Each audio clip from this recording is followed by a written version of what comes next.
আওয়ামী লীগের শাসনামলে দোর্দণ্ড প্রতাপে অনিয়ম দুর্নীতির মাধ্যমে অবৈধ সম্পদের পাহাড় গড়েছেন সাবেক সংসদ সদস্য মোহাম্মদ এবাদুল করিম। তার প্রতিষ্ঠান বিকন ফার্মাসিউটিক্যালসের ওষুধ রপ্তানির আড়ালে পাচার করেছেন শত শত কোটি টাকা। নির্বিঘ্নে টাকা পাচার করতে কেন্দ্রীয় ব্যাংকের অনুমোদন ছাড়াই দুবাই ও হংকংয়ে প্রতিষ্ঠা করেছেন 3টি কোম্পানি। এত কিছুর পরও এখনও ধরাছোঁয়ার বাইরে ফ্যাসিস্ট সরকারের এই দোসর। 5 আগস্টের গণ অভ্যুত্থানে ক্ষমতার পট পরিবর্তন হলেও এবাদুলের দুর্নীতি চলছে আগের মতোই। ভাষার ক্ষেত্রে যদি বদলে যায় তাহলে হবে না, বদলালে সবটা বদলাতে হবে। আমরা মারামারি তো এক্সপার্ট।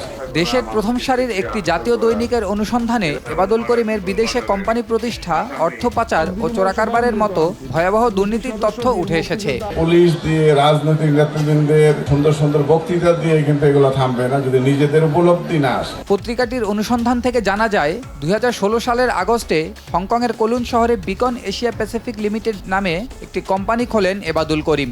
এছাড়া বিকন মেডিকেল লিমিটেড নামে আরেকটি কোম্পানি রয়েছে তার। অনুসন্ধান বলছে ওষুধ রপ্তানির আড়ালে দেশ থেকে বিপুল অঙ্কের বৈদেশিক মুদ্রা সরিয়ে নেয় হংকংয়ে, গড়ে তোলেন চোরাকারবারের নেটওয়ার্ক। রপ্তানি করা ওষুধের অর্থ দেশে না এনে হংকংয়ের বিভিন্ন শহরে কিনেছেন কোটি কোটি টাকার সম্পদ।